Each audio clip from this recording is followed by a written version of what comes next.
Jika 3 jalur langit ini kamu tempuh, benar-benar kamu amalkan hingga kamu mendapatinya dalam kehidupan, niscaya kamu akan sampai di tujuan, bahagia hidup di dunia, mati dalam husnul khatimah. Di akhirat kamu akan diperkenankan masuk ke dalam surga tanpa hisab, tanpa adab, birahmatika ya arhamar rahimin.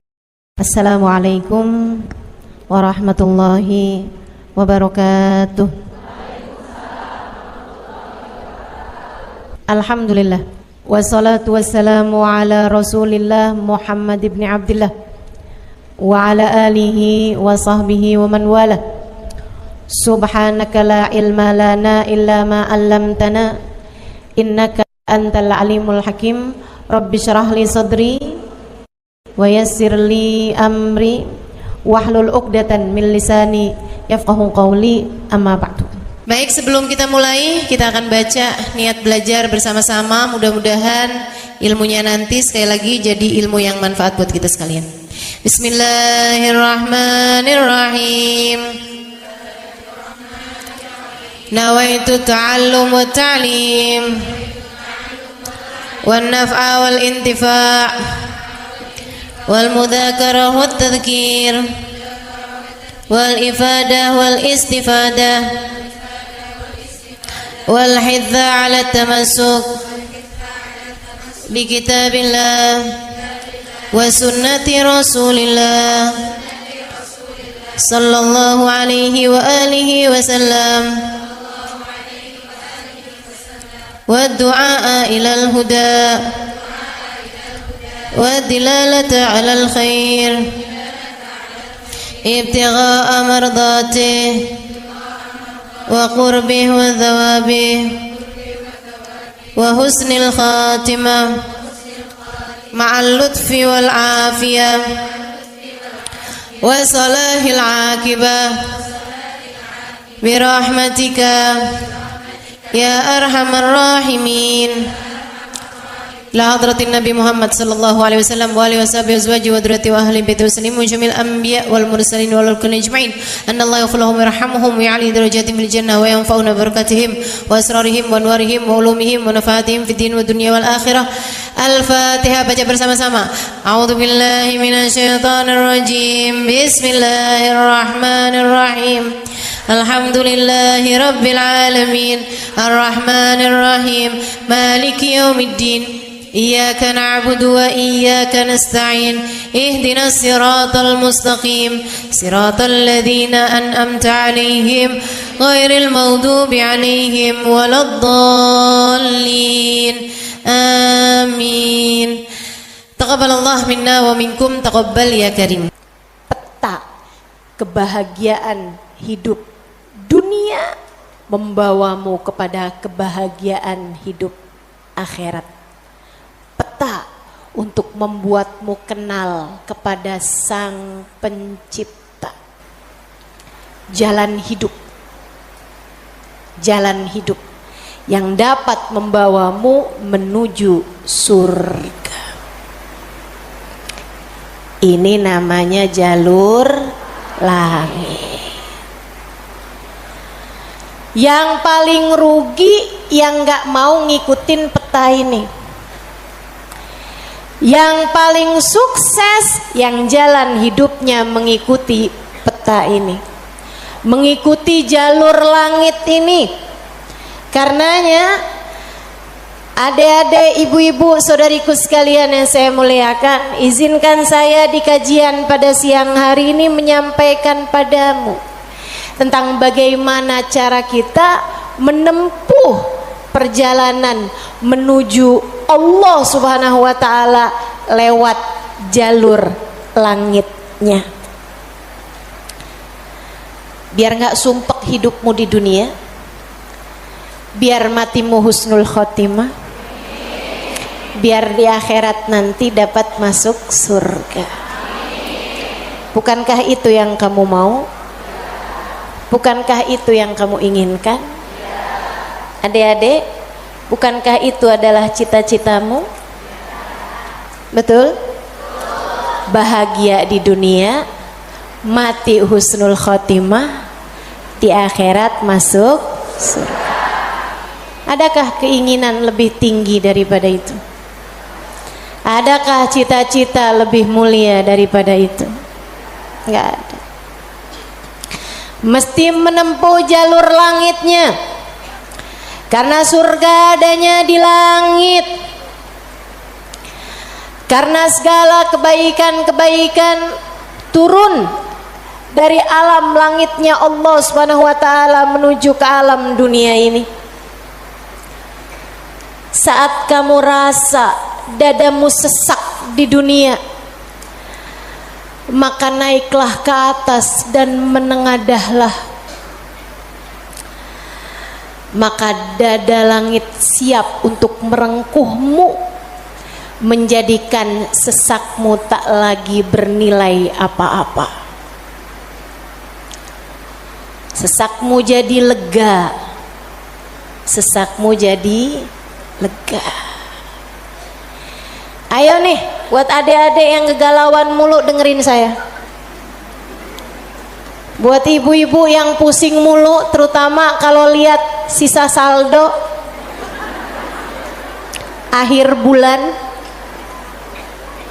dengerin saya. Simak baik-baik jalur langit. Gimana sih caranya kita menempuh jalur langit? Pertama,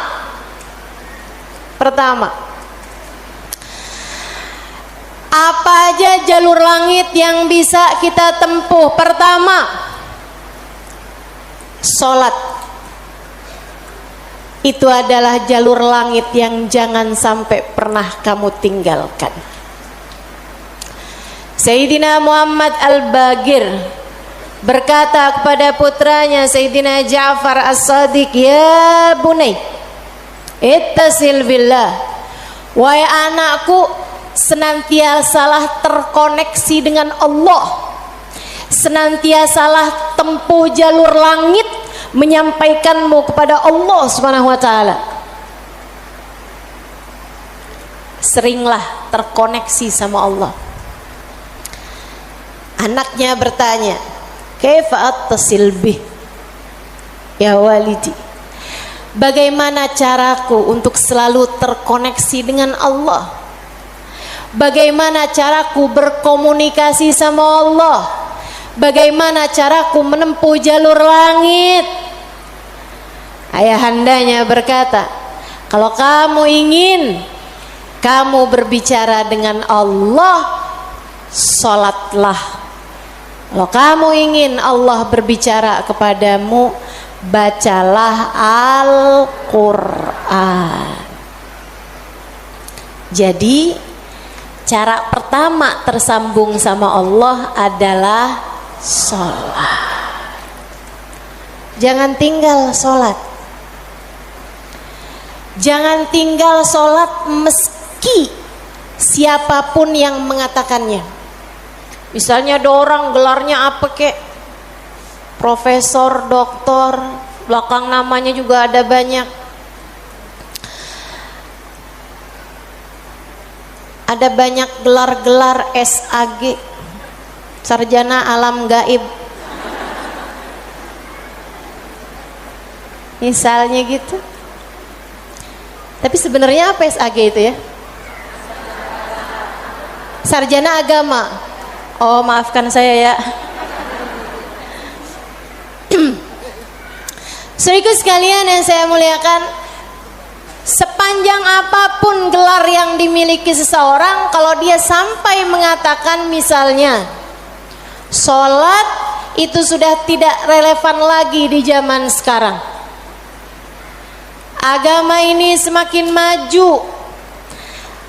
Karenanya makna sholat bukan seperti yang disampaikan para ulama. Misalnya dia ngomong begitu, sholat itu tujuannya mengingat Allah, aqimis sholata lidzikri. Kamu kalau udah bisa ingat Allah nggak pakai sholat, ya itu udah cukup sebagai sholat. Nah nih, hati-hati ucapan-ucapan yang tidak bertanggung jawab semacam ini. Salat itu kewajiban dari Allah. Allah yang punya jalur langit, Allah yang tahu bagaimana cara tersambung dengan Allah Subhanahu wa taala. Dan dia yang telah menamakan salat sebagai salat dari kata-kata wasala yasilu silatan, yang artinya adalah hubungan, tersambung. Orang yang punya salat, menjaga salatnya, dia akan senantiasa tersambung dengan Allah. Dia adalah orang-orang yang menjaga jalur langit. Komunikasi langitnya tetap tersambungkan. Jagain sholat. Dek, jagain. Tapi saya belum bisa khusyuk Ustazah. Nggak apa-apa. Saya masalahnya kalau sholat suka ngelambiar pikiran kemana-mana Ustazah. Sama. Saya juga. Sama. Tapi nggak apa-apa. Jangan pernah tinggal sholat. Imam Ghazali bahkan menyebutkan salah satu penyebab kematian dalam su'ul khatimah, salah satu penyebab iman tercabut dari dalam hati di saat kematian datang, naudzubillah min dzalik, nomor 1 tarkus shalah, meninggalkan salat. Tiang agama kita. Siapa yang salatnya benar, ibadahnya benar. Siapa yang ibadahnya benar, hidupnya benar. Siapa yang hidupnya benar, bakalan matinya benar. Siapa yang matinya benar, di akhirat dapat kehidupan yang menyenangkan. Karenanya mesti, harus, nomor 1 kamu benahi dalam hidupmu, jangan tinggal sholat. Sesibuk apapun kamu, sholat jangan tinggal, Dek. Sedang mengerjakan aktivitas penting semacam apapun, sholat jangan pernah tinggal, Bu. Jangan pernah tinggal sholat. Sebab orang kalau lagi ninggal sholat, bukan hanya karena dia nggak mau sholat, tapi karena dia tidak diizinkan Allah untuk menghadap kepadanya. Telah diputuskan jalur antara dia dengan Allah Subhanahu wa taala. Naudzubillah min dzalik, jalur langit telah terputus darinya. Itu kayak punya HP tapi nggak ada sinyal, nggak bisa dibikin apa-apa HP-nya. Punya HP nggak ada sinyalnya, Bu, nggak ada kartunya, mau dipakai apaan? Mau dipakai ngulek sambel? Ya kan enggak gitu. Karenanya teman-teman sekalian, sholat jangan tinggal. Kamu kalau dibikin sama Allah dalam hidup nggak ngerjain sholat, kamu perlu menangisi hal tersebut. Kenapa gitu? Saya sering sampaikan, orang ketika sholat bukan hanya karena dia mau sholat, akan tetapi karena dia masih punya nilai di sisi Allah, sehingga Allah masih izin. Allah kalau benci sama satu makhluknya, sama seorang hambanya, Allah nggak akan izinkan orang tersebut menghadapkan dirinya kepada Allah dalam sholatnya. Dia kirain dia yang nggak mau sholat, padahal Allah yang nggak mau dia menghadap kepadanya. Telah diputus jalur antara dia dengan Allah Subhanahu wa ta'ala. Na'udzubillah min dzalik. Ada yang nanya sama saya, Ustazah, saya nih kan lagi belanja nih Ustazah, kan sibuk tuh kan. Belanja di mana? Di mall Ustazah. boleh nggak Ustazah saya jamak sholat saya? Lah ngemol di jamak sholat agak nih. Belanja ke pasar, sholat udah sampai di jamak-jamak. Innalillahi. Boleh nggak Ustazah? Nggak boleh lah. Yang boleh jamak sholat itu kalau bepergian, itu pun juga dengan jarak keluar kota 82 km. Tapi kalau kurang dari itu, nggak boleh mengerjakan jamak salat. Katanya Nabi Muhammad, man jama'as shalah bi ghairi udrin faqad atababan min abwabil kabair. Siapa yang suka ngumpulin salat, jamaah salat tanpa ada alasan yang dibenarkan, dia sedang mendatangi salah satu pintu dari pintu-pintu dosa-dosa besar. Dia tanya, boleh nggak Ustazah jamaah salat? Nggak boleh, kecuali karena ada alasan yang dibenarkan. Emang kenapa gitu Ustazah?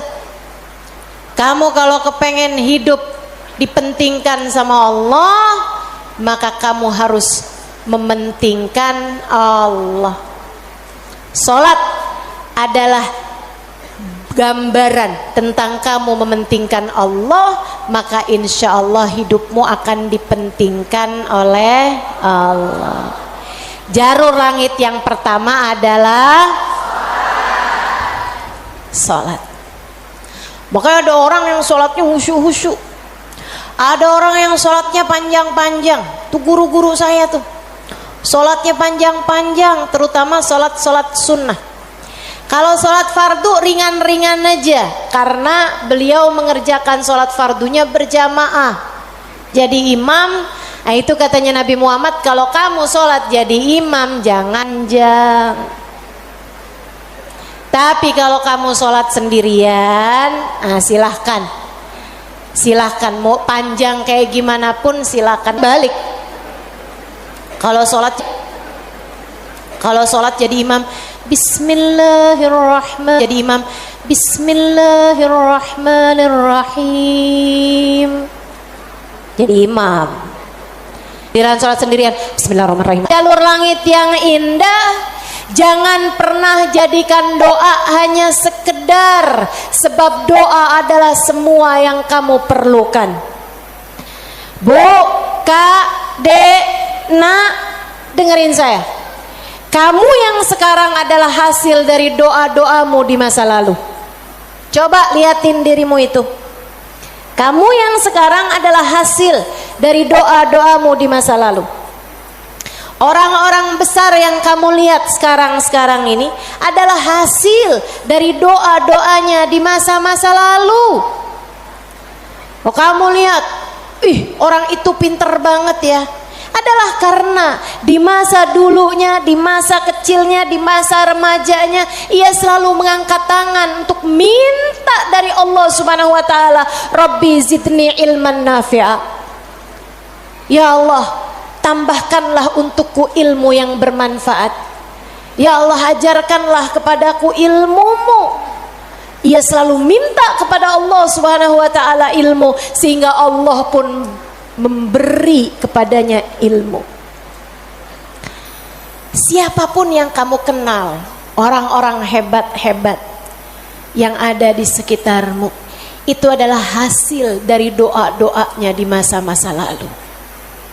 Tinggal kamu lihat dirimu itu. Kamu pengen jadi kayak gimana? Tempuhlah jalur langit dengan perbanyaklah berdoa. Dan itu bukan hanya urusan dunia, urusan akhirat lebih jelas lagi. Sampai saya pernah dengar satu cerita, ada dua orang, ibadahnya di dunia sama, ibaratnya nilai rapotnya nih sama persis. Nilai rapotnya sama persis waktu hidup di dunia. Dua-duanya sama-sama soleh, dua-duanya. Akan tapi yang satu dimasukkan ke dalam surga, kan ke surga Firdausul A'la yang paling tinggi. yang dinaikkan di surga yang bawahnya, dia protes, ya Rob, dia nilainya sama loh sama saya. Kenapa kok dia dikasih surga yang paling atas sementara saya di surga yang bawahnya?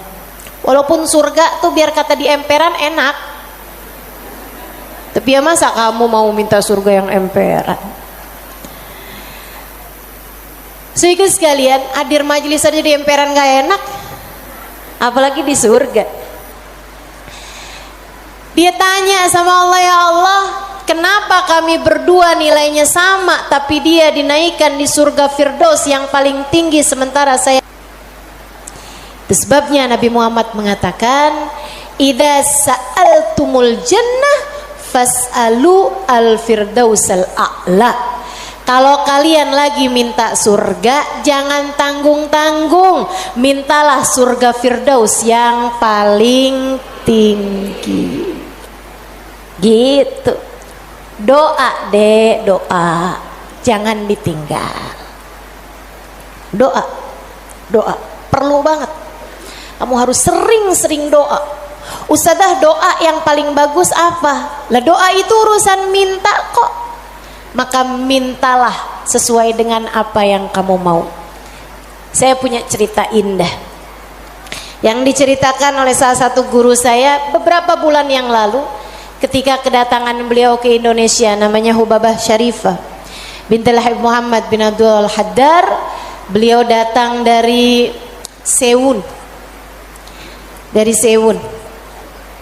Hadramaut, Yaman. Saya menjadi penterjemah beliau kala itu, jadi saya ingat betul kisahnya. Salah satu dari kisah yang beliau ceritakan, kata beliau, ada seorang ibu-ibu datang kepada ayahanda saya. Ayahandanya seorang ulama terkemuka, namanya Habib Muhammad bin Abdullah Al-Haddar, guru dari guru saya, guru dari guru-guru saya, sekaligus ayah dari guru-guru saya. Ayahandanya Hubabah Syarifah, ayahandanya Hubabah Nur, ayahanda Hubabah Maryam. Habib Muhammad bin Abdullah Al-Haddar, pemilik Ribat Bayda di kota Bayda, Yaman sana itu. Sehingga sekalian, beliau seorang pendakwah, seorang yang mustajabud dakwah, yang doanya mustajab. Satu waktu ada seorang ibu datang dalam keadaan menangis terisak-isak kepada ayahandanya di saat Hubabah Syarifah sedang ada di sisi ayahandanya. Ibu tersebut bilang, Habib, tolong doakan anak saya, Bib. Anak saya bandel sekali, Bib. Saya susah banget. Ajakin dia sholat susah, ajakin dia kerjain kebaikan susah. Anaknya bandel, nggak mau denger apa kata saya. Tolong saya, Bib, doakan anak saya, apa yang harus saya lakukan. Beliau kemudian berkata, Bu, ibu kepengen anak ibu jadi anak yang soleh. Iya, Bib, pengen banget Bib. Ibu, doa seorang ibu untuk anaknya setara doa Nabi bagi umatnya.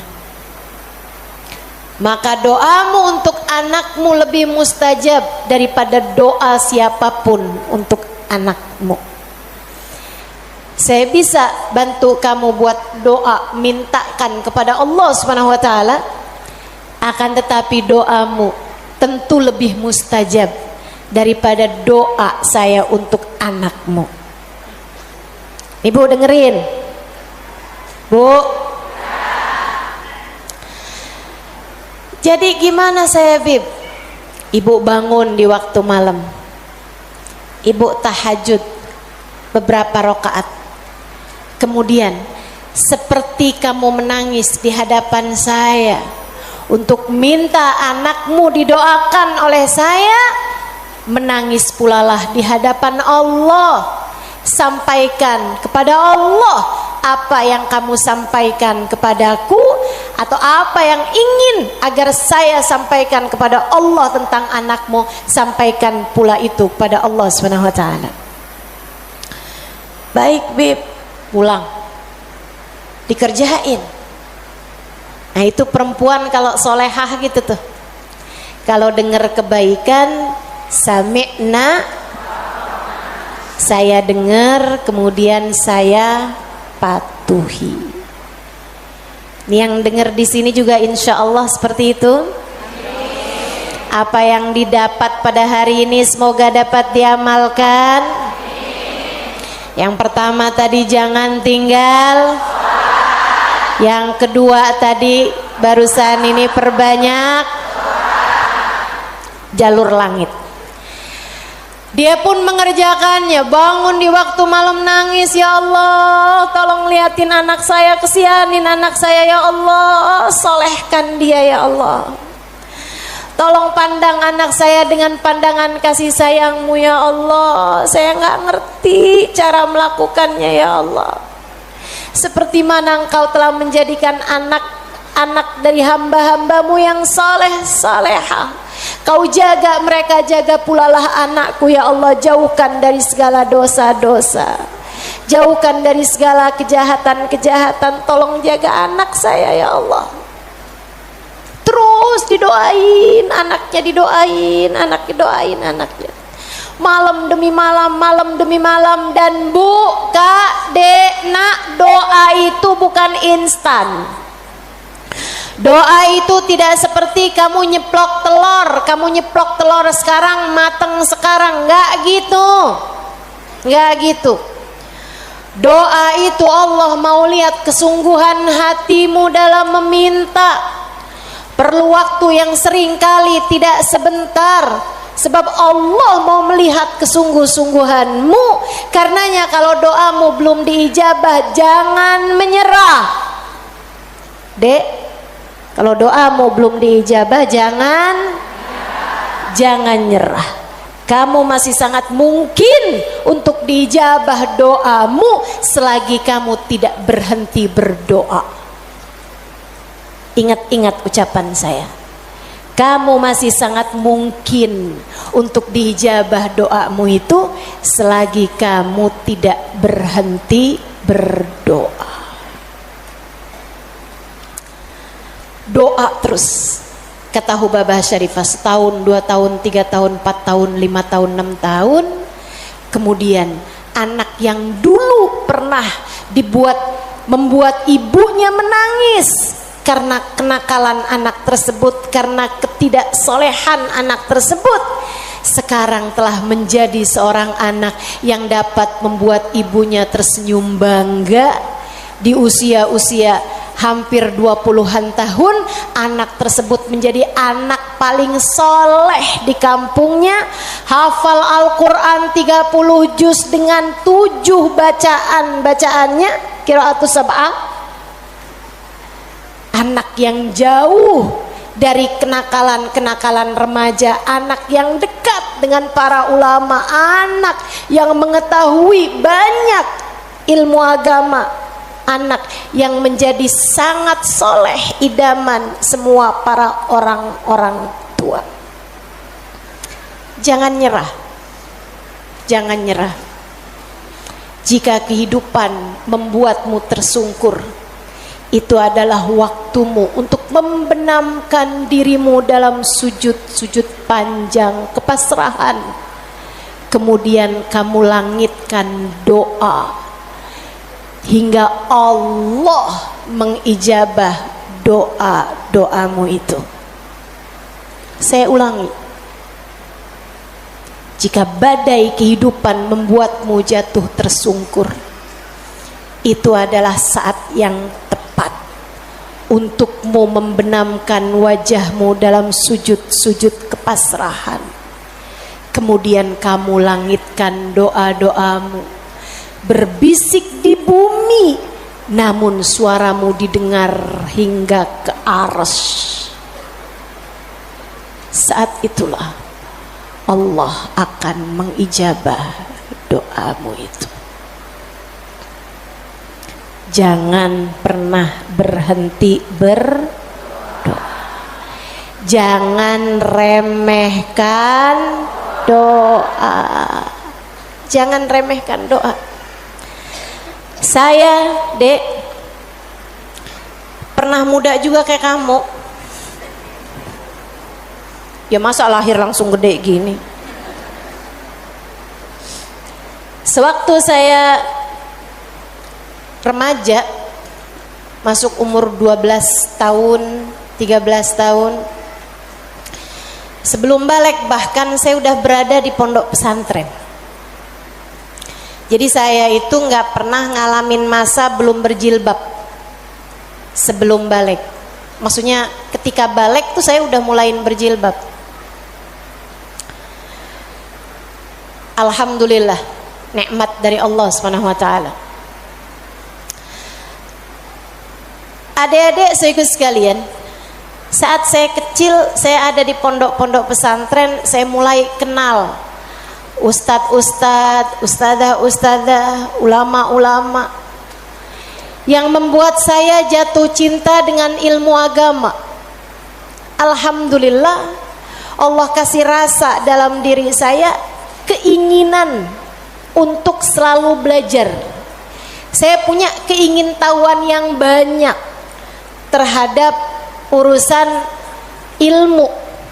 Jadinya saya seneng banget belajar. Nah, di waktu kecil itu tadi, umur 12-an tahun sebagai santri, kan selain dari belajar ada kewajiban lain tuh. Cuci baju, apalagi kalau dapat piket, bersihin kamar mandi, nyapu kamar, ngepel kamar. Itu saya sangat tersiksa sekali, sebab saya ini adalah pemalas. Jadinya karena saya pemalas urusan bebersih dan saya mendadak rajin ketika urusannya belajar. Saya seneng belajar, saya seneng tahu, saya suka mikir. Saya tuh kalau lagi baca kitab gitu seneng banget.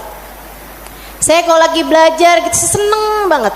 Apalagi kalau ustadzanya yang nyampein ilmu dengan cara-cara yang sangat saya sukai gitu, ngasih tahu hal-hal yang nggak ada di dalam kitab gitu. Saya bisa melongo dengerin, seneng banget. Jadinya di masa-masa kecil itu kalau saya lagi dengerin kajian, kalau saya lagi baca kitab, saya suka doa, ya Allah, jangan pernah pisahkan saya dari ilmu. Ya Allah, jangan pernah jauhkan saya dari kitab-kitab pengetahuan yang mendekatkan saya padamu. Umur 12 tahun, 13 tahun, doa saya semacam itu. Ayo nih adik-adik yang umur 16 tahun, ya Allah, kenapa kok saya nggak pernah ada yang nembak ya?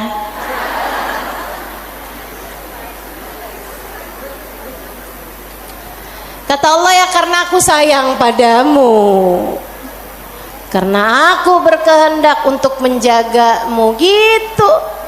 Ini malah dipertanyakan, saya kurang cakep apa ya? Kok nggak ada yang naksir sama saya gitu? Siapa kek, tukang kebun, satpam sekolah? Jangan ya dek, jangan. Kalau kakak kelas boleh ustazah, jangan juga. Jangan pacaran. Adik-adik saudaraku sekalian, sebaliknya ketika saya mulain, kalau saya lagi nyapu, saya lagi nyuci baju, apalagi kalau saya udah mulain harus nyikat kamar mandi, rasanya saya keberatan sekali. Saya sambilan nyikat kamar mandi sambil doa, ya Allah, yang beginian saya nggak usah dikasih dong. Ya Allah, selamatkan saya dari hal-hal yang semacam ini. Alhamdulillah, alhamdulillah. Saya habisnya itu juga mondok-mondok pesantren, tapi bisa dihitung dengan jari waktunya di mana saya harus nyuci baju, di mana saya harus ngepel, di mana harus nyapu gitu. Kayak alhamdulillah, saya punya banyak orang-orang yang mau mengerjakannya buat saya. Alhamdulillah. Allah bakal kasih. Kata Allah Subhanahu wa taala, "Ud'uni astajib lakum." Mintalah kepadaku, niscaya akan aku ijabah.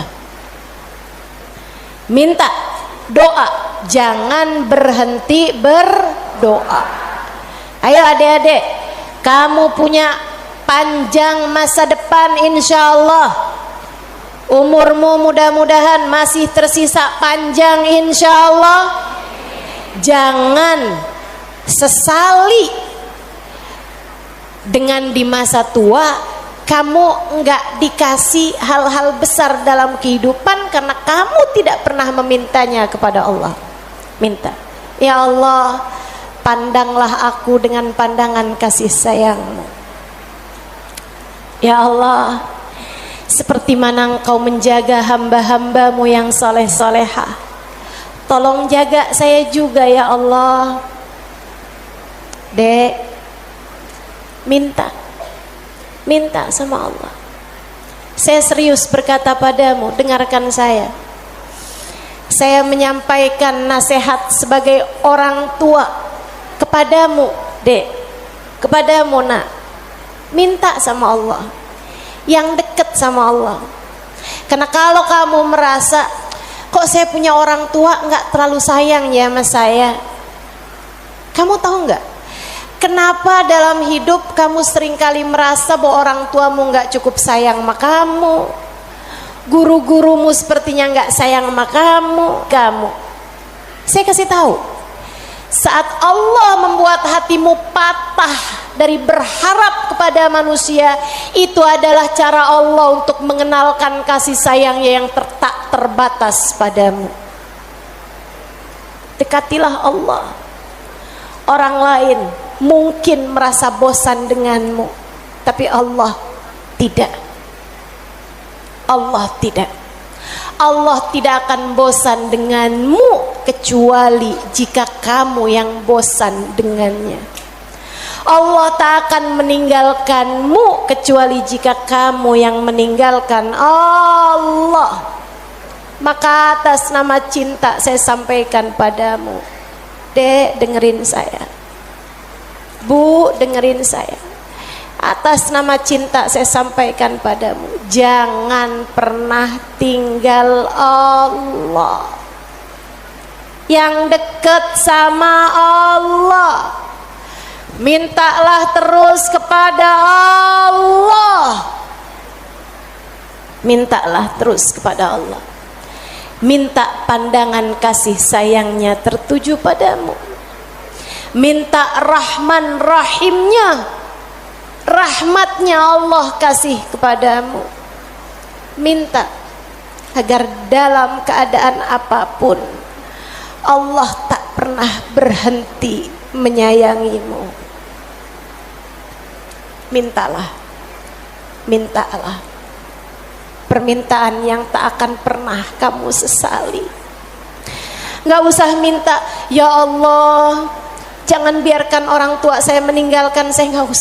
Gak usah. Kamu Bu, jangan minta, ya Allah jangan biarkan hati suami saya berpaling dari saya. Kamu mau minta juga terserah. Tapi yang saya sampaikan padamu adalah bahwa hal yang semacam itu bisa kamu syukuri, bisa pula kamu sesali. Akan tetapi kalau kamu tidak ditinggalkan oleh Allah, sampai kapanpun tidak akan pernah kamu sesali, insya Allah. Jadi jalur langit yang harus kamu tempuh, yang pertama adalah, yang kedua adalah, yang ketiga adalah cinta kepada baginda Nabi besar Muhammad. dan semua orang-orang yang menyampaikanmu kepada jalur langit. Jangan putus hubungan dengan orang-orang soleh, dengan para ulama Allah subhanahu wa ta'ala. Saya akan sampaikan 5 menit lagi, kemudian kita akan segera akhiri majelis ini. Saudaraku sekalian yang saya muliakan, yang pertama jangan tinggal sholat, yang kedua jangan tinggal doa. Jalur langit yang ketiga yang harus saya sampaikan padamu adalah milikilah guru yang dapat menyampaikanmu kepada Allah.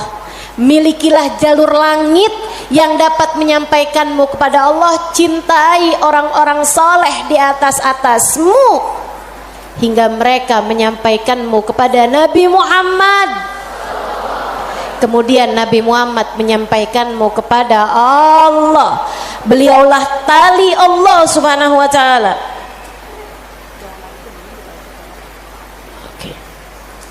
Beliaulah tali Allah subhanahu wa ta'ala yang terbentang kepada kita sekalian.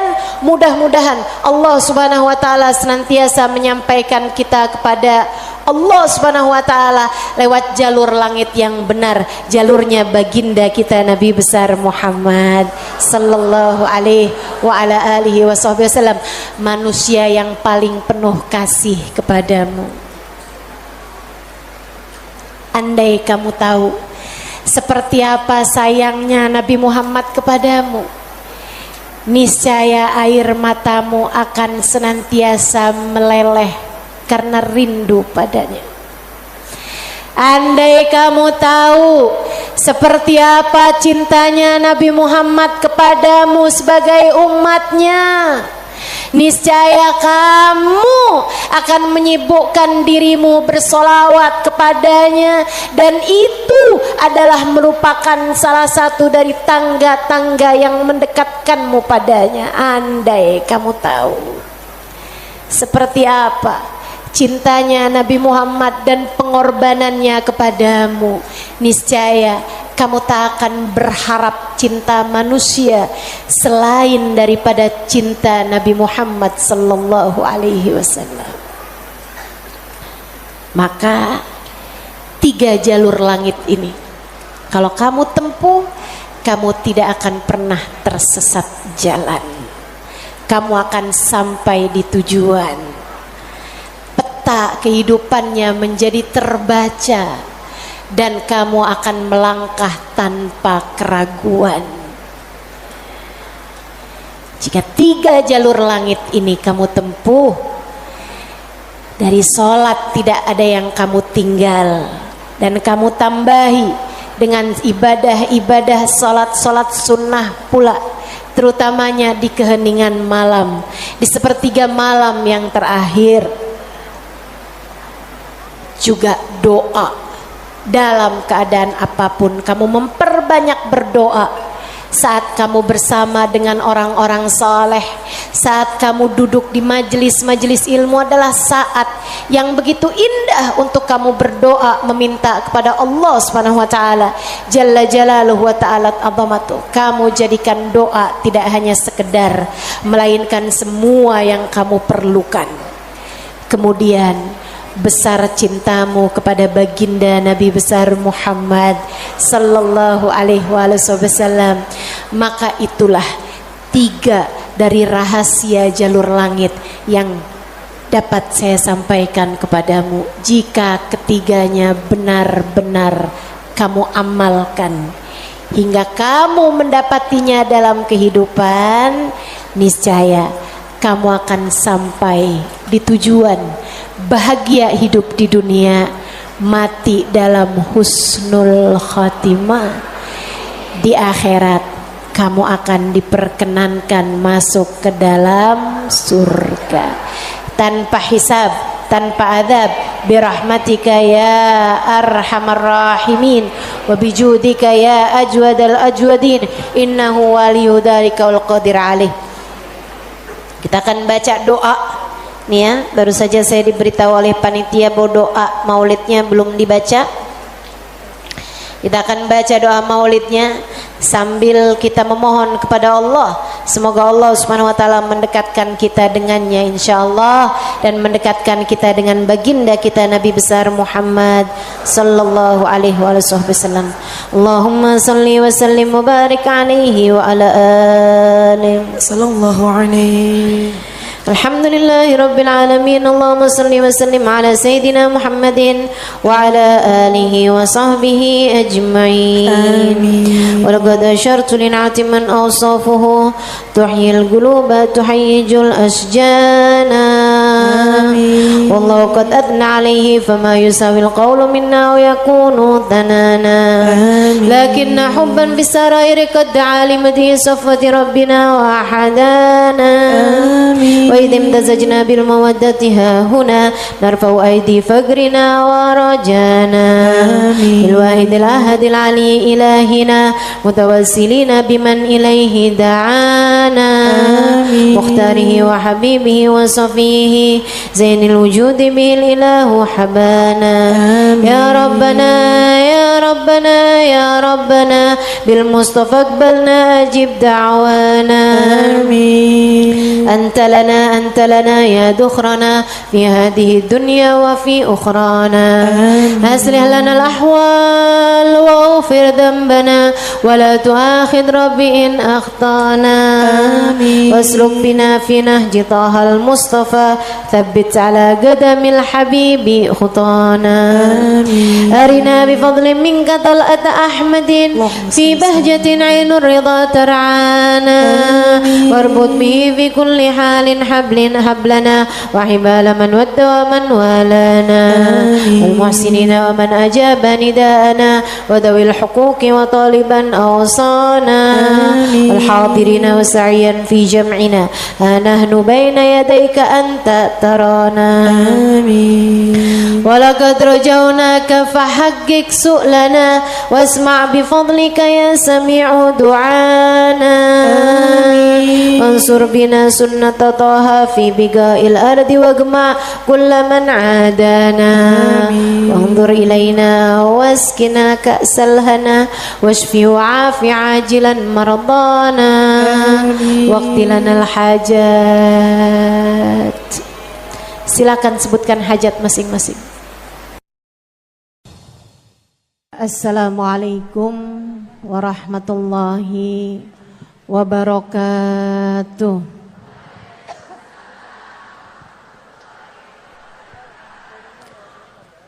Alhamdulillah.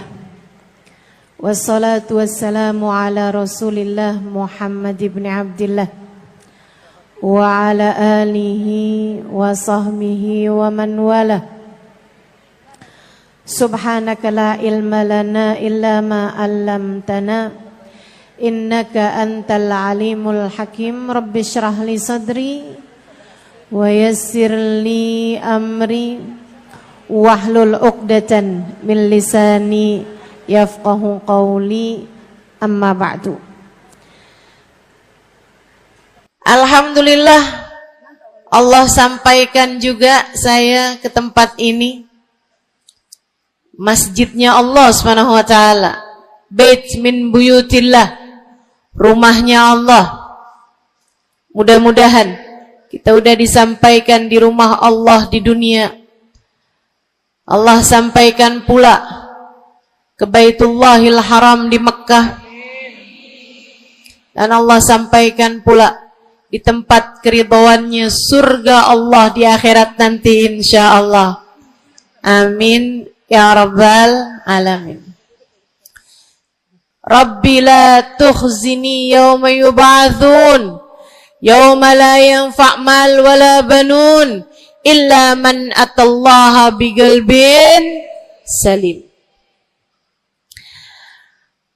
Kata Nabi Ibrahim yang Allah tuliskan dalam Al-Quran, ya Allah, jangan kecewakan aku, jangan buat aku susah pada hari di mana Engkau membangkitkan hamba-hambamu. Nanti di akhirat saat manusia dibangkitkan, ya Allah, jangan buat saya susah, jangan buat saya kecewa. Yauma la yanfa' mal wala banun. Hari yang itu loh ya Allah. Hari yang tidak bermanfaat orang bawa harta. Hari yang tidak bermanfaat orang bawa anak. Yang bermanfaat hanyalah orang yang datang pada Allah biqalbin salim, dengan membawa hati yang selamat. Karenanya siapapun di antaramu yang akan menuju ke akhirat, semua dari kita menuju ke akhirat. Siapapun di antaramu yang kepengen di hari akhiratnya nanti menjadi orang yang tidak susah, menjadi orang yang tidak sedih, menjadi orang yang tidak kecewa, menjadi orang yang tidak ketakutan, menjadi orang yang berhasil. Siapa di antaramu yang kepengen di hari akhiratnya nanti berbahagia, bersukacita? Siapa yang kepengen di hari akhiratnya nanti bergembira? Pastikan saat-saat ini, saat hidupmu di dunia ini, pastikan kamu sedang menuju kepada keselamatan hati. Hatimu selamatkan. Hatimu selamatkan, teman-teman. Hatimu selamatkan.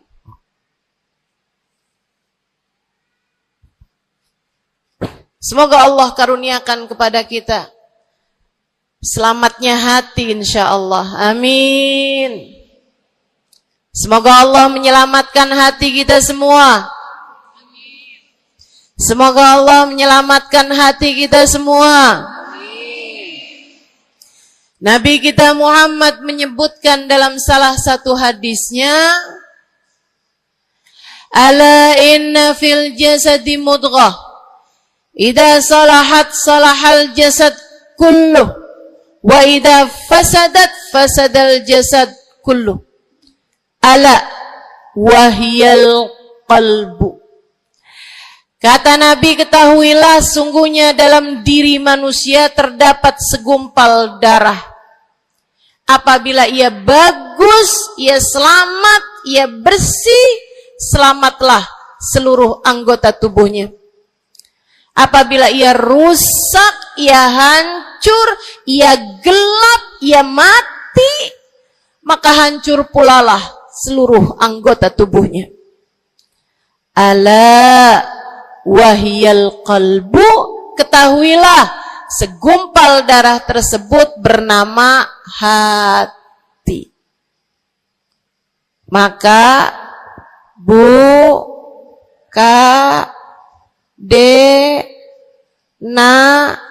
nek, banyak nenek-nenek di sini. Saya sampaikan padamu pesan dari hati saya yang terdalam. Berhati-hatilah dengan hati. Yang hati-hati sama hati, apa yang ada di dalamnya? Coba silahkan kamu pikirkan nih, kondisi hati saya nih kayak apa. Kita kalau badan lebih gampang ngerasainnya. Saya kalau ditanya, Ustazah lagi sakit? Iya. Sakit apanya Ustazah? Kaki. Saya bisa jawab. Tapi kalau kamu ditanya misalnya, gimana kabar hati kamu?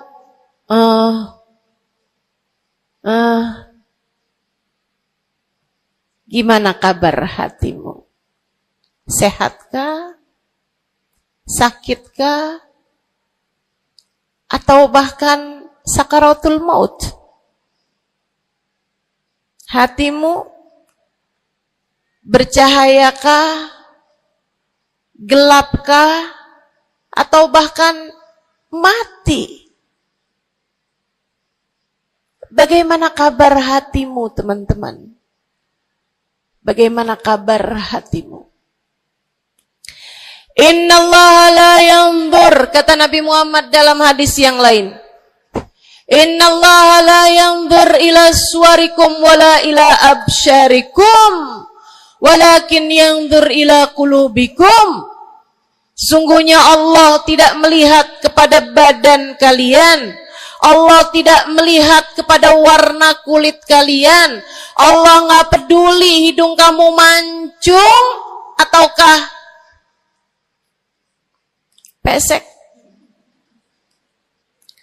Allah nggak peduli kulit wajahmu mulus ataukah berjerawat. Allah nggak peduli kamu tinggi ataukah pendek. Allah nggak peduli warna kulitmu semacam apa. Yang Allah Subhanahu wa taala lihat, yang Allah Subhanahu wa taala perhatikan adalah hatimu. Adakah ia mulus? Adakah ia penuh dengan penyakit-penyakit? Yang Allah pandang darimu adalah hatimu. Nih, sekarang saat kamu duduk sama rata di tempat ini, teman-teman. Meskipun ada yang lebih tinggi, ada yang lebih rendah, tapi kita duduk nih sama-sama di tempat ini nih. Nilaimu di mata Allah bukan seberapa dekat jarak antaramu dengan saya. Nilaimu di mata Allah bahkan bukan bergantung dari jam berapa kamu datang. Ketika kamu sama rata duduk di tempat ini, yang Allah pandang darimu adalah hatimu. Sedang berada di manakah saat ini? Yang duduk di tempat ini sembari mikirin ntar pulang enaknya makan apa ya?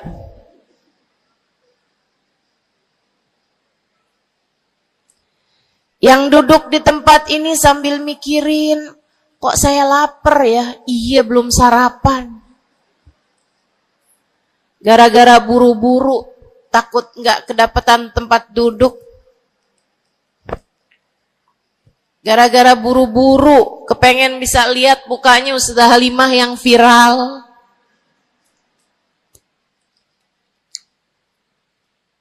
Hatimu.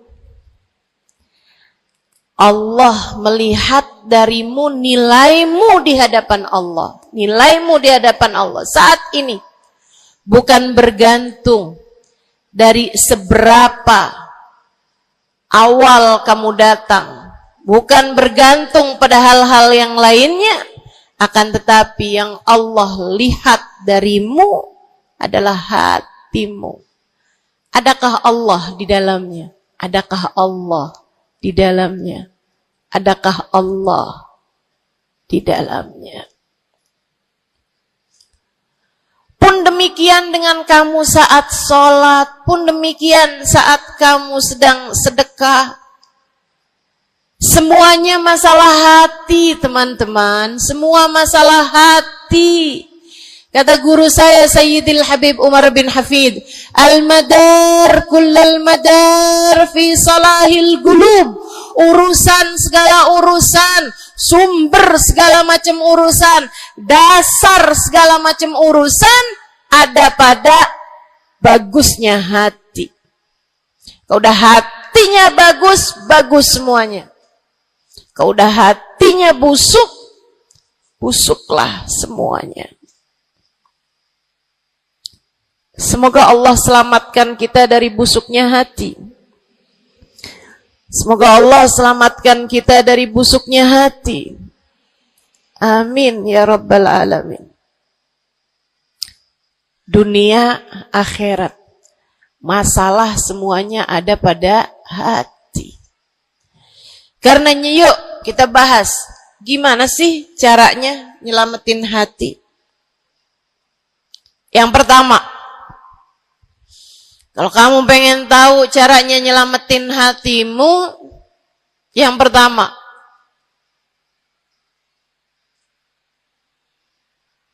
bersihkan sampah-sampahnya. Nih, kamu mau rumah itu biar bagus, biar terjaga, biar selamat. Kamu lihat dalamnya, oh banyak sampah, banyak noda, banyak kotoran. Dari mulai kotorannya cicak, ayam, sampai mungkin anjing, karena lama nggak ditempatin. Karena lama nggak ditempatin. Ada banyak di antara kita yang kondisi hatinya semacam itu. Sampah begitu banyak dalam hatinya.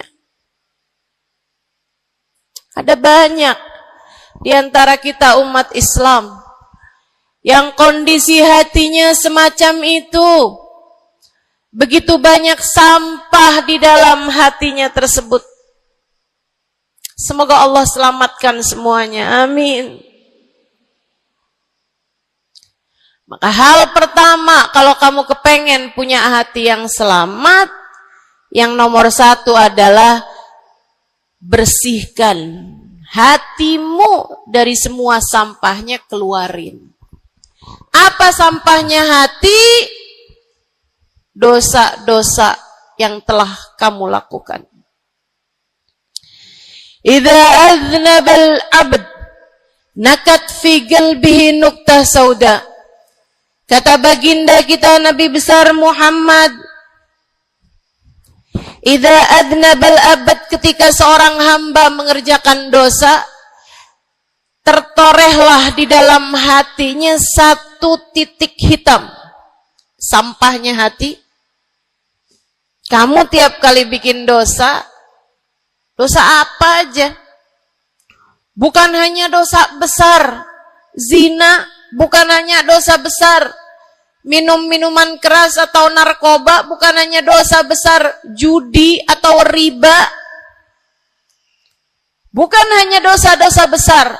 Kalau itu titik hitam yang sangat besar tertoreh di dalam hatimu itu. Bahkan dosa-dosa kecil, sekedar marah-marah sama suami, atau ngambil uang suami. Gimana? Pernah? Rezeki istri solehah ustazah. Lagi mau nyuci, kelihatan, alhamdulillah. Emang haram ya ustazah?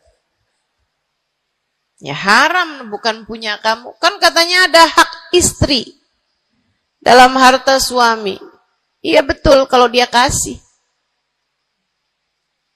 Kalau dia kasih, kalau nggak kasih, nggak halal juga. Bahkan dosa-dosa kecil, seperti melihat tetangga, terus kamu bilang, ya ampun, cakep banget ya. Nyesel saya nggak kawin sama dia.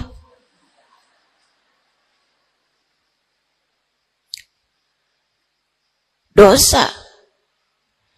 Seperti memandang seseorang dengan pandangan menghina. Seperti membicarakan aib orang lain. Setiap kali kamu berbuat dosa, apapun bentuk dosanya, satu titik hitam tertoreh di dalam hatimu itu. Ini istighfar wa tab.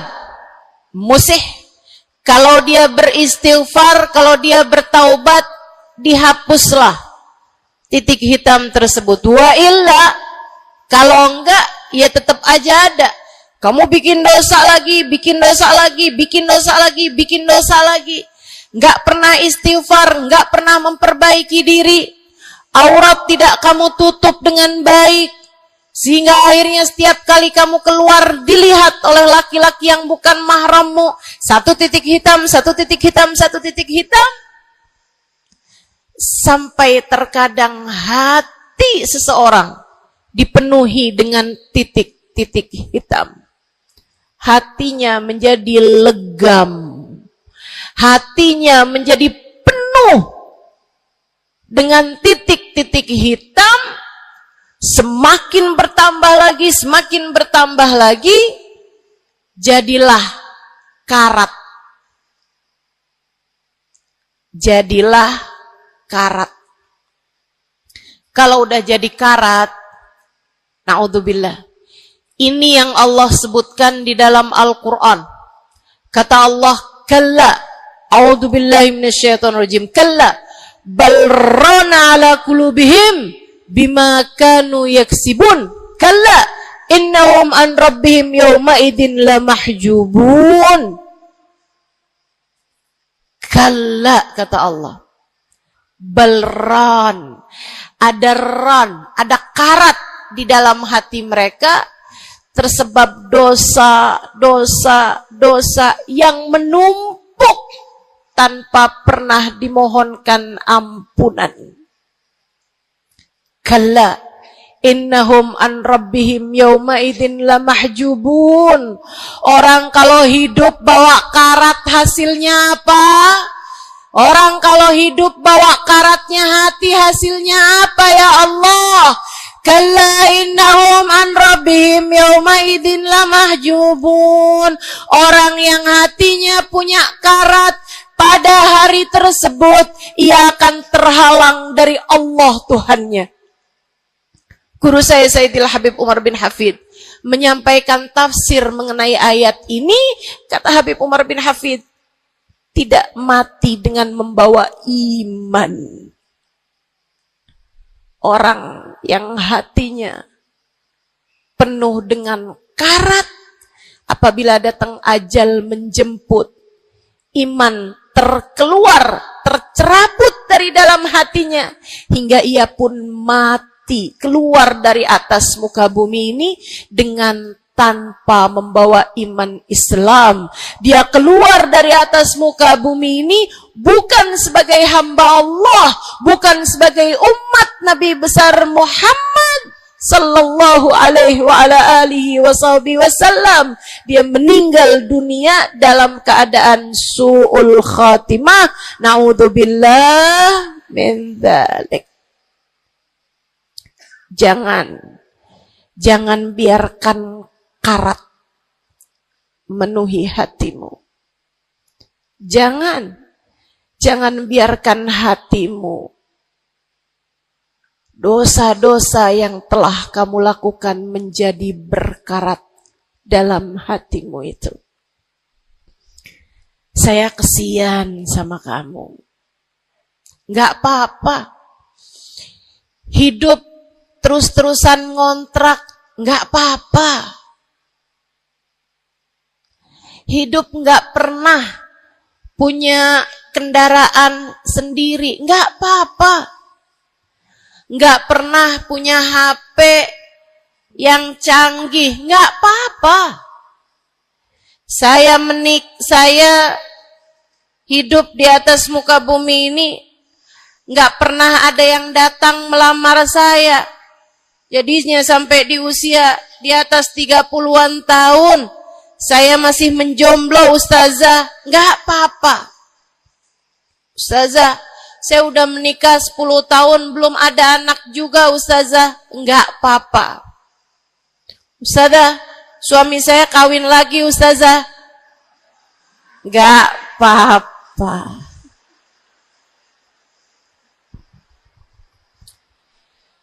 Hidup di dunia ini, apapun yang terjadi, semuanya hanyalah sementara. Kamu hanya perlu memastikan agar tatkala datang ajal menjemput, kamu punya modal. Dan modal utamanya yang nomor 1 adalah hati yang bersih. Hati yang selamat. Kamu bawa pulang menghadap Allah Subhanahu wa ta'ala bigalbin salim. Kamu bawa hati yang selamat. Insya Allah. Mati nggak bawa suami nggak apa-apa.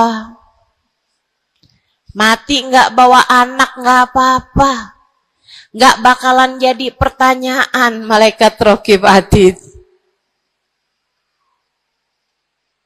Tapi mati harus dengan membawa hati yang selamat.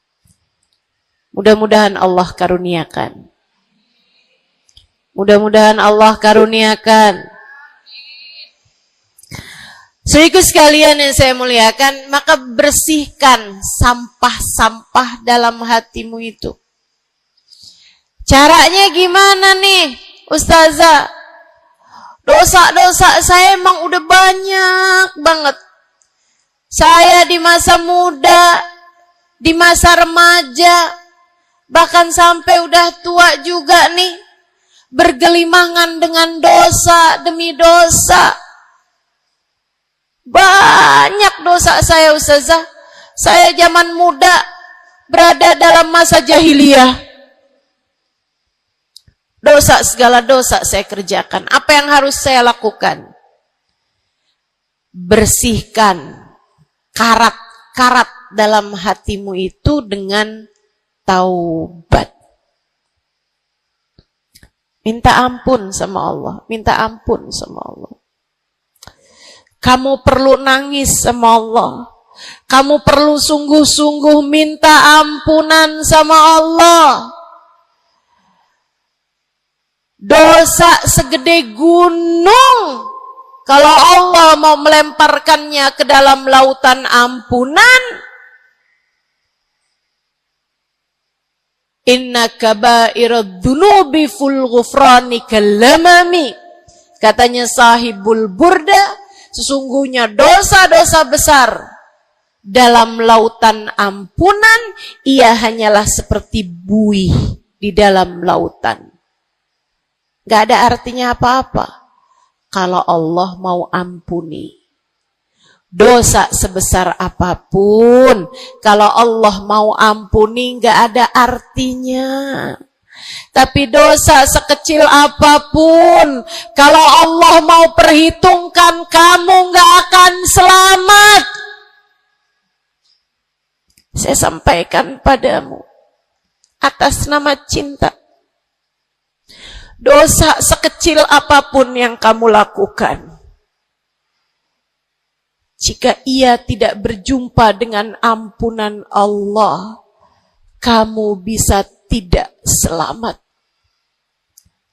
Iblis nyembah Allah 70.000 tahun lamanya.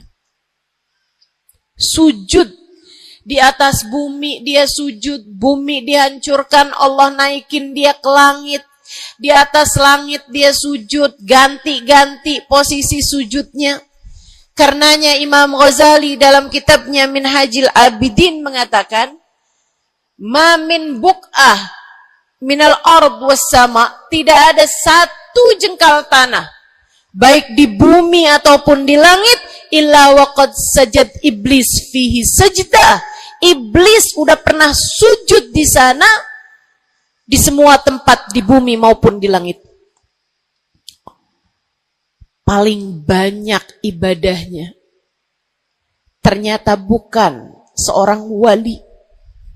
Paling banyak ibadahnya ternyata bukan seorang nabi.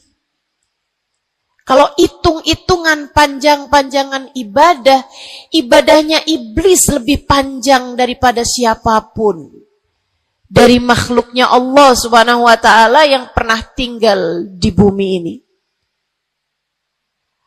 Akan tetapi dia nggak nurut. Iblis ibadah 70.000 tahun, nggak nurut sekali doang, sekali aja.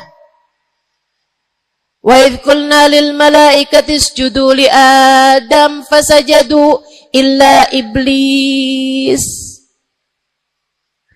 Ketika kami memerintahkan seluruh makhluk yang ada di langit, seluruh malaikat, kami perintahkan, wahai malaikat-malaikatku, sujudlah kalian kepada Adam. Fasajadu, mereka semuanya sujud. Illa iblis, kecuali iblis doang. Tantang, petenteng gak mau sujud. Allah tanya, ma manaka antas judali Adam id amartuk? Iblis, apa yang bikin kamu gak mau sujud kepada Adam? Padahal aku yang telah memerintahkanmu. Bukankah kamu selama ini sujud di bumi, di langit untuk menyembahku? Sekarang aku perintahkan padamu untuk sujud. Kenapa kamu gak mau sujud padanya? Iblis gak bilang, ya Allah, kan perintahnya tadi malaikat. Saya kan bukan malaikat ya Allah. Gak gitu. Gak gitu. Saudariku sekalian yang saya muliakan, bahkan iblis gak bilang, males ya Allah saya sujud, lagi bisulan, misal. Enggak gitu juga. Makanya orang yang meninggalkan taat karena malas, karena bodoh misalnya, itu lebih dimaklumi teman-teman daripada yang kayak iblis ini nih. Ketika ditanya apa yang membuatmu gak mau sujud, wahai iblis, kepada Adam, iblis dengan pongahnya, dengan sombongnya mengatakan, ana khairun minhu, saya lebih baik daripada Adam. Khalaqtani min nar wa khalaqtahu min tin. Saya berasal dari api, sementara Adam berasal dari tanah. Tanah diinjak-injak ya Allah, sementara api begitu hebatnya. Fahbit minha fa innaka rajim. Kata Allah, kita yang taat sama dosa sama-sama baik.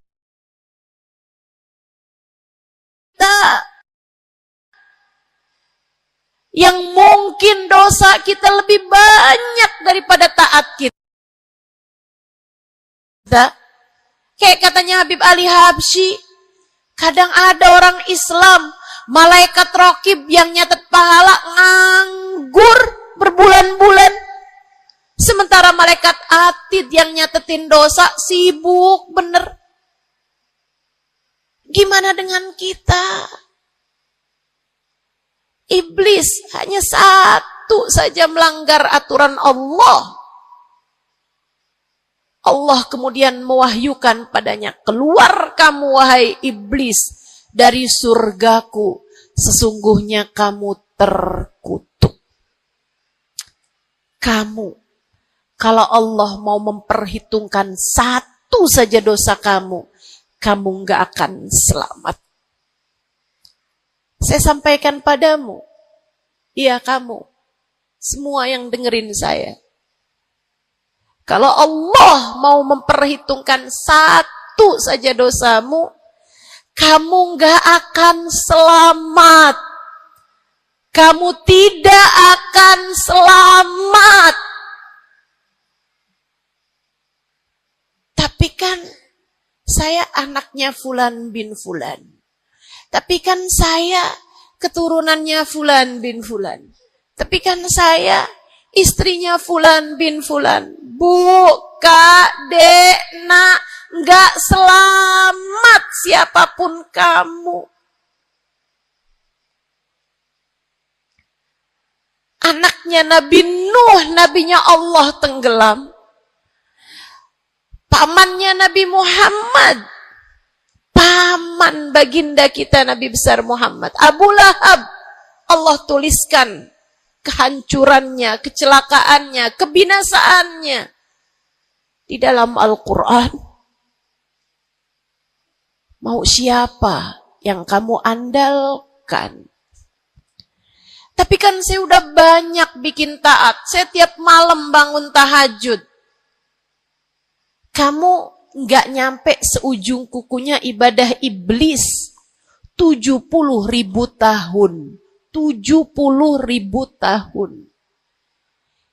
Sujud pada Allah SWT di tiap jengkal tanah. Nih tanah yang sekarang kita jejak ini pernah dibikin sujud sama iblis. Waktu iblis tinggal di atas muka bumi ini. Tapi semuanya nggak manfaat. Kalau Allah mau memperhitungkan satu saja dosa hambanya, ia tidak akan selamat. Sebab Allah hanya mau menerima hati yang tidak ada sampah di dalamnya. Sebab hanya berkenan menerima hati yang tidak ada noda-noda di dalamnya. Sampah hatimu bersihkan, dosa-dosamu taubati, mintalah ampun kepada Allah, mintalah ampun kepada Allah. Bangunlah di waktu malam, mandilah dengan mandi taubat. Saat-saat mandimu kamu bilang dalam hatimu, ya Allah, sebagaimana air membersihkanku dari segala kotoran-kotoran di badanku, ya Allah, bersihkanlah dosa-dosaku dengan hujan ampunanmu. Kemudian sholatlah. 2 rakaat, 4 rakaat, sholat taubat. Kemudian sesudahnya, mulailah kamu ingat dosa-dosamu.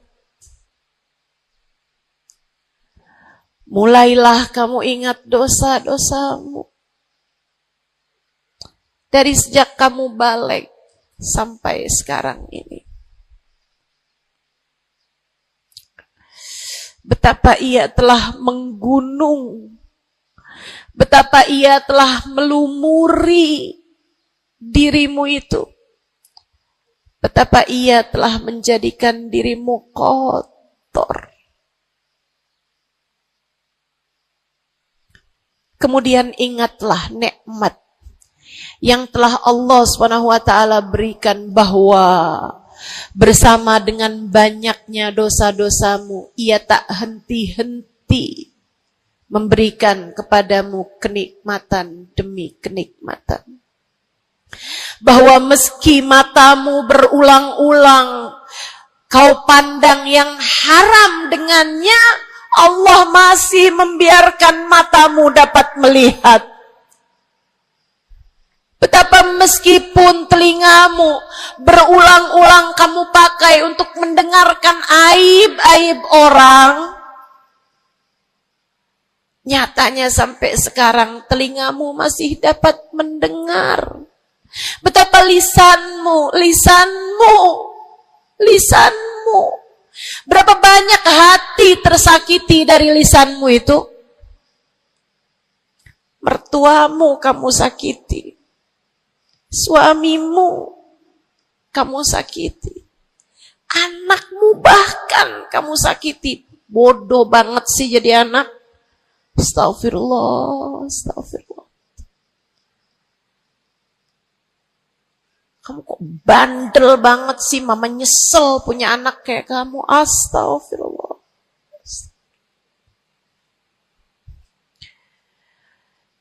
Betapa lisanmu menyakiti hati tetanggamu, saudara-saudarimu, sahabat-sahabatmu,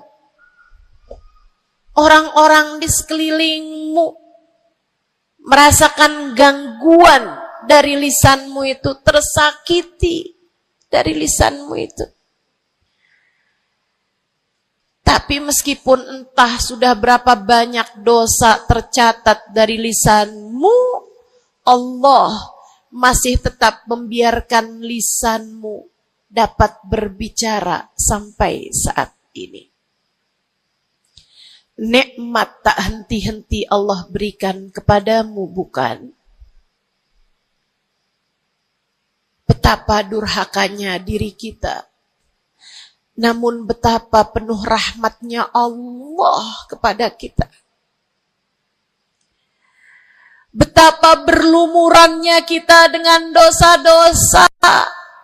Namun betapa Allah bersama dengan segala dosa-dosa yang kita lakukan, tak henti-hentinya membanjiri kita dengan kenikmatan. Wa in ta'uddu ni'matallahi la tuhsuha. Kalau kamu mau hitung nikmatnya Allah, kamu tak akan pernah mampu menghitungnya. Sesudah kamu ingat-ingat dosamu, kamu ingat nikmat Allah kepadamu, kamu ucapkan seperti ucapan baginda Nabi Muhammad. Allahumma anta rabbi la ilaha illa anta khalaqtani wa ana abduka wa ana ala ahdika wa wa'dika mastata'tu a'udzu bika min syarri ma sana'tu abu'u laka bi ni'matika 'alayya wa abu'u bi dhanbi faghfir li fa innahu la yaghfiru dzunuba illa anta. Ya Allah, Engkau adalah Tuhanku. Tak ada Tuhan kecuali Engkau. Aku adalah hamba-Mu yang Kau perintahkan buat taat, yang Kau perintahkan untuk menepati janji semampuku.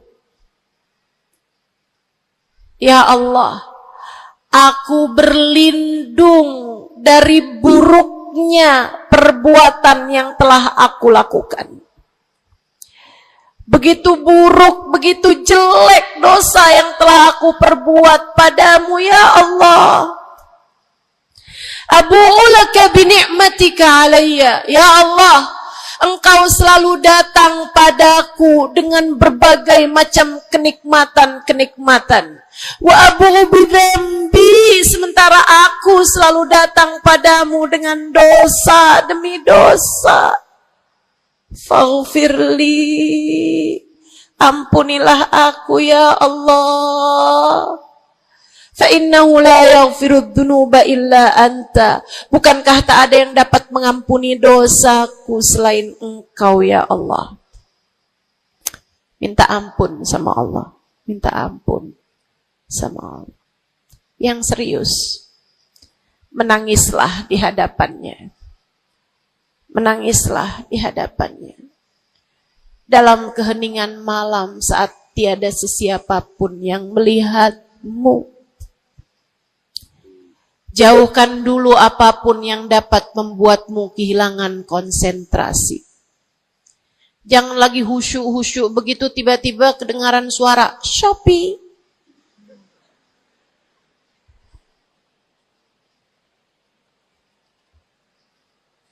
Kamu langsung jadi hilang konsentrasi. Yang mana nih ya?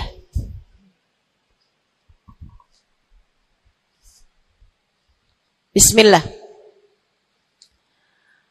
Kalau kamu pengen punya hati yang selamat, nomor 1 adalah taubat. Taubatan nasuha. Taubat yang sungguh-sungguh. Nyesel telah berbuat dosa. Meninggalkan dosa-dosa tersebut. Berjanji untuk tidak mengulanginya lagi. Jika dosanya terkait sama manusia, ada syarat keempat yang harus dilakukan, yaitu meminta maaf kepada orang yang telah engkau sakiti hatinya tersebut. Yang kamu habis bikin dosa sama dia, minta maaf. Mudah-mudahan Allah SWT ampuni dosa-dosa kita. Amin. Semoga Allah ampuni dosa-dosa kita. Amin. Ketika ada seorang ulama ditanya, ya Syekh, wahai Syekh, Kalau saya nih punya banyak hajat nih, punya banyak permintaan, tapi waktunya sempit buat doa. Doa apa yang seharusnya saya panjatkan? Misalnya nih, lagi sebentar nih bisa kepegang Hajar Aswad, lagi sebentar nih bisa ada di depan Ka'bah, lagi sebentar nih bisa ada di dekat makam Nabi Muhammad sallallahu alaihi wasallam. Sesudah kita ucap salam kepada baginda Nabi, ini apa nih yang harus saya minta kepada Allah?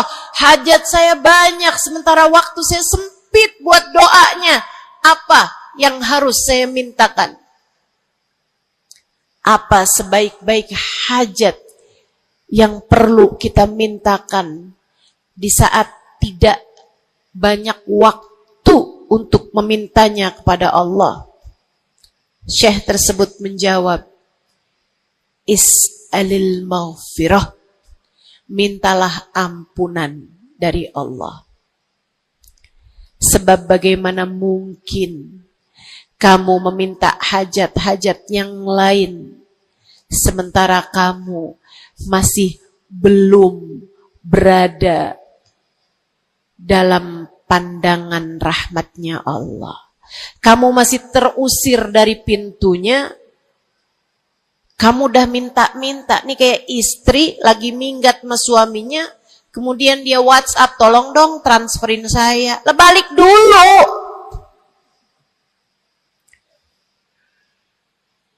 Baru minta.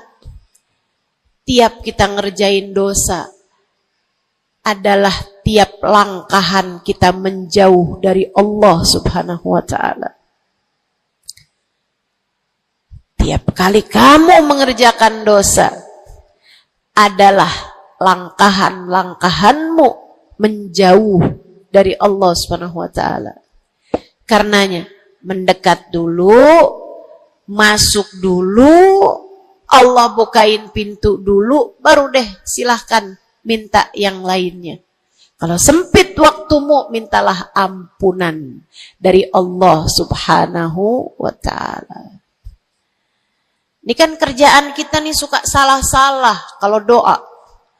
Giliran lagi ada hujan nih, wah doa mustajab, langsung. Ya Allah jodoh ya Allah. Yang cakep, yang ganteng, yang kaya, yang setia, yang soleh. Banyak bener. Padahal kalau ngelihat dirinya kagak ada pantes-pantesnya. Kalau kamu pengen jodoh yang soleh, solehahkan dulu dirimu itu.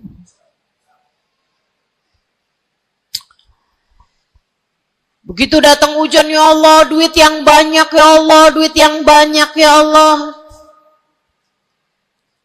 Mintalah dulu ampunan. Sebab kamu mati gak bawa jodoh gak apa-apa, kamu mati gak bawa duit gak apa-apa. Tapi kita mati harus bawa ampunan Allah Subhanahu wa ta'ala. Sebab dosa akan mengotori ruang hati kita. Maka syarat utama hati yang bersih adalah keluarkan sampah darinya dengan cara taubat. Mohonlah ampun pada Allah. Secara serius. Cukup sekali ustazah? Enggak cukup. Lo dosanya banyak. Tiap habis sholat minta ampun. Tiap ada kesempatan buat doa minta ampun. Tiap lagi datang hujan minta ampun. Tiap lagi ziarah ke makam Nabi, ke makam wali, minta ampun sama Allah. Tiap lagi datang orang soleh, katanya doa sambil memandang wajah orang soleh mustajab. Apa yang mesti kita minta? Minta ampunan dari Allah Subhanahu wa ta'ala. Minta ampunan dari Allah Subhanahu wa ta'ala. Itu satu syarat mutlak utama. Pengen hatimu selamat, keluarkan sampah-sampahnya. Habis keluarin sampah-sampahnya, nah sekarang udah bersih. Ternyata ada penyakit-penyakitnya. Ada bagian itu yang atapnya bocor. ada airnya yang tersumbat, penyakitnya rumah. Bukan begitu?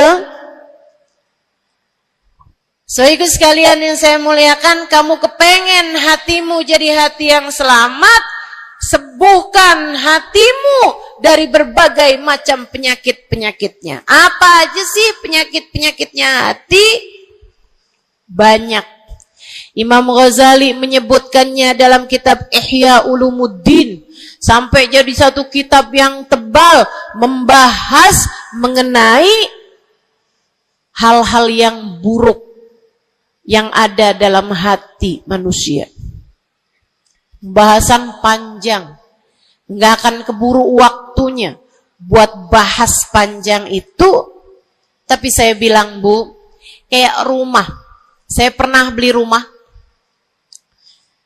Suami saya beli rumah. Kemudian saya liatin rumahnya bagus, bersih, cakep, udah nih. Kemudian satu hari saya ajak teman saya yang ngerti urusan rumah, ahli desain interior rumah. Saya bawa masuk dalam rumah saya, dia liatin, ini bocor nih Ustazah, yang ini nih harus cepet-cepetan ditambal. Terus dia lihat ada bagian atap tuh bocor tuh Ustazah, tambal dulu Ustazah. Dibenerin dulu tuh Ustazah sebelum ditempatin. Bu, saya kirain rumah saya udah bagus. Ternyata kalau dilihat sama ahlinya baru ketahuan. Kita juga begitu semua. Kita kirain hati kita baik-baik aja. Tapi kalau kita duduk ngaji, kalau kita hadir di majelis taklim, kalau kita dengerin